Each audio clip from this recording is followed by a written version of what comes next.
ಬಳಕೆ ಮಾಡ್ಕೊಳ್ಳಿಕ್ಕೆ ಪ್ರಚೋದನೆ ಆಗ್ತಿದೆಯಂತೆ.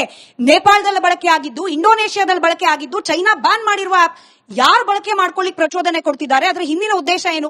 ರೆಸ್ಪಾನ್ಸಿಬಿಲಿಟಿ ಯಾರ್ದು ಕ್ರಾಸ್ ಚೆಕ್ ಮಾಡೋದು? ಕೇಂದ್ರ ಸರ್ಕಾರದು. ಕೇವಲ ಇಷ್ಟು ಮಾತ್ರ ಅಲ್ಲ ಸರ್, ಸಿಮಿ ಸಂಘಟನೆಯಂತಹ ಸಂಘಟನೆಯಿಂದ ಬಂದವರು ಸ್ಟೇಜ್ ಶೇರ್ ಮಾಡ್ತಾ ಇದ್ದಾರೆ. ಇದನ್ನ ಯಾರು ಕಂಡುಹಿಡಬೇಕಾಗಿರೋದು? ಕೇಂದ್ರ ಸರ್ಕಾರದವರು.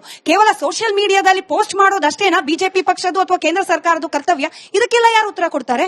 ನೋಡಿ ಸ್ಮಿತಾ, ದೆಹಲಿಯಲ್ಲಿ ವಿದ್ಯಾರ್ಥಿಗಳ ಹೆಸರಿನಲ್ಲಿ ನಡೆದಂತ ಪ್ರತಿಭಟನೆಯಲ್ಲಿ ಸೇರ್ಕೊಂಡಂತ ಒಂದಷ್ಟು ಆಂಟಿ ಸೋಷಿಯಲ್ ಎಲಿಮೆಂಟ್ಸ್ ಅವರ ಬಗ್ಗೆ ಮಾತಾಡೋದಾದ್ರೆ ಈಗ ಏನಾಗ್ಬೇಕಿತ್ತು ಅಂತ ಹೇಳಿದ್ರೆ, ಆ 100 ಜನದಲ್ಲಿ 10 ಜನ ಜೆನ್ಯೂನ್ ಸ್ಟೂಡೆಂಟ್ ಇದ್ರೂ ಕೂಡ ನಾವು ಅವರ ಕೇರ್, ಅವರ ಕನ್ಸರ್ನ್ ಬಹಳ ಇಂಪಾರ್ಟೆಂಟ್. ರೆಸ್ಟ್ 90% ಗೂಂಡಾಗಳಿದ್ರು ನಮಗೆ ಫಸ್ಟ್ ಇವ್ರ ಕೇರ್ ಇಂಪಾರ್ಟೆಂಟ್ ಆಗ್ಬೇಕಾಗಿತ್ತು. ಗೊತ್ತಾಯ್ತಲ್ಲ, ಇವ್ರಿಗೆ ನ್ಯಾಯ ಕೊಡಿಸಬೇಕಾಗಿತ್ತು. ಈಗ ದೆಹಲಿ ಪೊಲೀಸರು ಬೆಳಗ್ಗೆ ಪತ್ರಿಕಾಗೋಷ್ಠಿನೂ ಮಾಡಿದ್ದಾರೆ. ಅವರ ಹತ್ರ ಇದೆ ಎಲ್ಲ ಡೀಟೇಲ್ಸ್, ಡೇಟಾ ಎಲ್ಲ ಯಾರು ಆಂಟಿ ಸೋಷಿಯಲ್ ಎಲಿಮೆಂಟ್ಸ್ ಏನ್ ಮಾಡ್ತಾ ಇದಾರೆ ಅಂತ ಹೇಳಿ. ನಾವೇನ್ ಕೈ ಕಟ್ಕೊಂಡು ಕುತ್ಕೊಂಡಿಲ್ಲ ಇಲ್ಲಿ, ಆಯ್ತಲ್ವಾ? ಮುಂದಿನ ದಿನಗಳಲ್ಲಿ ಏನಾಗುತ್ತೆ ಅಂತ ಗೊತ್ತಾಗುತ್ತೆ. ನಾನು ಆಗ್ಲಿಂದ ನೋಡ್ತಾ ಇದ್ದೆ ಆಮ್ ಆದ್ಮಿ ಪಕ್ಷದವ್ರು ಏನ್ ಇವ್ರು ಬಂದ ಮೇಲೆನೆ ಇಡೀ ದೇಶದಲ್ಲಿ ಎಜುಕೇಶನ್ ಸಿಸ್ಟಮ್ ಬಹಳ ರ್ಯಾವ್ಯಾಂಪ್ ಆಗಿರೋ ಹಂಗೆ ಬಿಲ್ಡಪ್ ಕೊಡ್ತಾ ಇದ್ರು. ಕೇಳಿಸ್ಕೊಳ್ರಿ ಸ್ವಲ್ಪ, ಕೇಳಿಸ್ಕೊಳ್ಳಿ ಆಯ್ತಲ್ಲ, ಕೇಳಿಸ್ಕೊಳ್ಳಿ. ಏನ್ ನಿಮ್ಮವರೇ ಚಪ್ಪಾಳೆ ಹೊಡಿಬೇಕು ನಿಮ್ಗೆ ಅಷ್ಟೇ, ಆಯ್ತಲ್ಲ?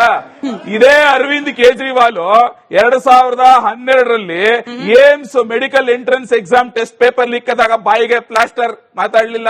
2013ರಲ್ಲಿ ಇನ್ನೊಂದ್ಸಲಿ ಪೇಪರ್ ಲೀಕ್ ಆಯ್ತು, ಅವತ್ತು ಏಮ್ಸ್, ಅವತ್ತು ಬಾಯಿ ಪ್ಲಾಸ್ಟರ್, ಅವತ್ ಮಾತಾಡ್ಲಿಲ್ಲ. ಅಷ್ಟೇ ಯಾಕೆ ಇಂಜಿನಿಯರಿಂಗ್ ಎಕ್ಸಾಮ್ AEE 2011 ಅವತ್ ಪೇಪರ್ ಲೀಕ್ ಆಯ್ತು, ಅವತ್ತು ಸೈಲೆಂಟ್, ಬಾಯಲ್ಲಿ ಇಲ್ವೇ ಇಲ್ಲ. 2012 ಅಣ್ಣಾ ಯೂನಿವರ್ಸಿಟಿ ಎಕ್ಸಾಮಿನೇಷನ್ ಪೇಪರ್ ಲೀಕ್, ಅವತ್ತು Kejriwal silent. 2012 Jammu Kashmir common medical entrance test, ಅವತ್ತು Kejriwal silent. 2012 TNPC group D examination, ಅವತ್ತು ಸೈಲೆಂಟ್.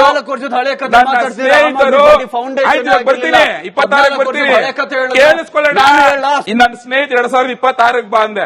ನಾವು ಅಷ್ಟೇ ರೀ, 2026ಕ್ಕೆ ತಾಕತ್ತಿದ್ರೆ, ಧೈರ್ಯ ಇದ್ರೆ ಪಾರ್ಲಿಮೆಂಟ್ ಅಲ್ಲಿ ಚರ್ಚೆಗೆ ಬನ್ನಿ ಅಂತ ಕರಿತಿರೋದು. ಇವ್ರ ಯೋಗ್ಯತೆ ಚರ್ಚೆಗೆ ಬರಕ್ಕೆ ತಾಕತ್ತಿಲ್ಲ ಇವ್ರಿಗೆ. ಒಂದ್ ವಾರದಿಂದ ಒದ್ದಾಡ್ತಾ ಇದ್ದಾರೆ. ಯಾಕೆ? ಚರ್ಚೆಗೆ ಬಂದ್ರೆ ಬಣ್ಣ ಬಯಲಾಗುತ್ತೆ ಅರವಿಂದ್ ಕೇಜ್ರಿವಾಲ್ದು. ಅಂತಂದ್ರೆ ಇವತ್ತು ಜನರಿಗೆ ಸತ್ಯ ತಿಳಿಸುವಂತ ಪ್ರಯತ್ನ ಮಾಡಿ. ಸರ್ಕಾರ ಯಾವ್ದಾದ್ರೂ ಇರ್ಲಿ, ಕಾಂಗ್ರೆಸ್ ಸರ್ಕಾರ ಇರ್ಲಿ, ಬಿಜೆಪಿ ಇರ್ಲಿ, ಆಮ್ ಆದ್ಮಿ ಇರ್ಲಿ, ಅವರು ಈ ದೇಶದ ಮಕ್ಕಳಿಗೆ ಅನ್ಯಾಯ ಮಾಡ್ತಾ ಇದ್ದಾರೆ ಅಂತಂದ್ರೆ ಅದನ್ನ ಖಂಡಿಸೋಣ, ಅದ್ರ ವಿರುದ್ಧ ಪ್ರತಿಭಟಿಸೋಣ. ಆದ್ರೆ ಬದಲಿಗೆ ಇವತ್ತೇನ್ ಗೊತ್ತಾ, ಅಣ್ಣಾ ಹಜಾರೆ ಮೂವ್ಮೆಂಟ್ ಆಯ್ತು. ಅಣ್ಣಾ ಹಜಾರೆ ಮೂವ್ಮೆಂಟ್ ಆದಾಗ ದೇಶದಲ್ಲಿ ಭ್ರಷ್ಟಾಚಾರದ ದೊಡ್ಡದ ಮೋಹಲನ್ನ ಎಬ್ಬಿಸಿ ವಿರೋಧ ಪಕ್ಷಗಳು ಪ್ರತಿಭಟನೆ ಮಾಡಿದ್ವು. ಅವತ್ತು ಯಾವ ರೀತಿ ನಡ್ಕೊಳ್ತು ಸರ್ಕಾರ? ಪ್ರತಿಭಟನೆ ಮಾಡ್ತಿರೋರ್ನ ಆಂಟಿ ನ್ಯಾಷನಲ್ಸ್ ಅಂತ ಕರೀತಾ? ಕಾಂಗ್ರೆಸ್ ಸರ್ಕಾರ ಪ್ರತಿಭಟನೆ ಮಾಡ್ತಿದ್ದವ್ರನ್ನ ಚೈನಾ ಏಜೆಂಟ್ಸ್ ಅಂತ ಕರೀತಾ?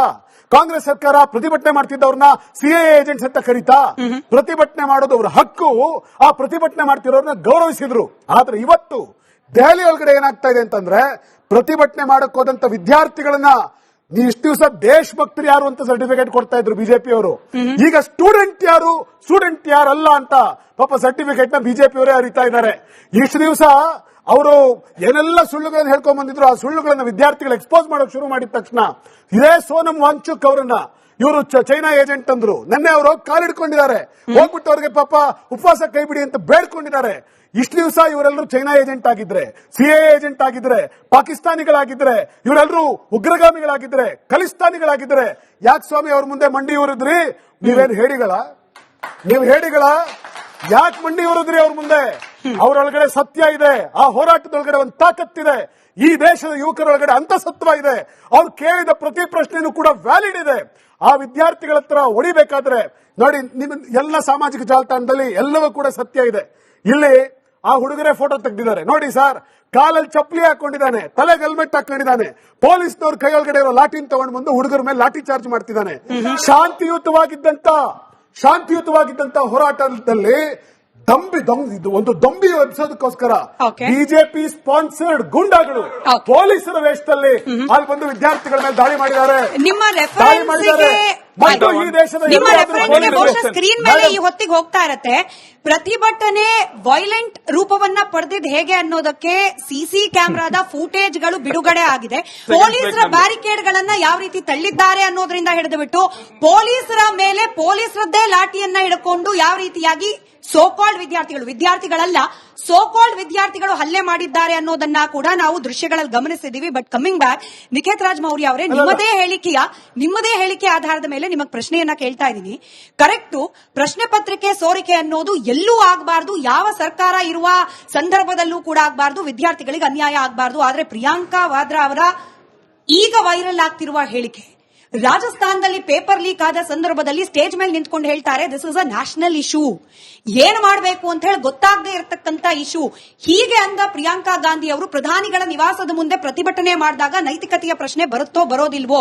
ಹಂಗರ್ ಸ್ಟ್ರೈಕ್ ಬಗ್ಗೆ ರಾಹುಲ್ ಗಾಂಧಿ ಅವರು 2011, ಇಫ್ ಐ ಆಮ್ ಕರೆಕ್ಟ್, ತಪ್ಪಿದ್ರೆ ನೀವು ಕರೆಕ್ಟ್ ಮಾಡಿ ಹೇಳಿ, ಯಾವಾಗ ಅಣ್ಣಾ ಹಜಾರೆ ಅವರು ಪ್ರತಿಭಟನೆಯನ್ನ ಮಾಡ್ತಾ ಇದ್ರು, ಈ ರೀತಿಯಾದ ಹಂಗರ್ ಸ್ಟ್ರೈಕ್ ಗಳಿಗೆ ಸರ್ಕಾರ ಮಣಿತಾ ಹೋದ್ರೆ, ಈ ರೀತಿಯ ಪ್ರತಿಭಟನೆಗಳಿಗೆ ಸರ್ಕಾರ ಮಣಿತಾ ಹೋದ್ರೆ ಇದನ್ನ ಅಸ್ತ್ರವಾಗಿ ಬಳಕೆ ಮಾಡ್ಕೊಳ್ತಾರೆ. ರಾಹುಲ್ ಗಾಂಧಿ ಅವರು ಅವತ್ತು ಹೇಳಿ ಇವತ್ತು ಹಂಗರ್ ಸ್ಟ್ರೈಕ್ಗೆ ಸರ್ಕಾರ ಮನ್ನಣೆ ಕೊಡಬೇಕು ಅಂದಾಗ ನೈತಿಕತೆ ಎಲ್ಲುಳಿತು?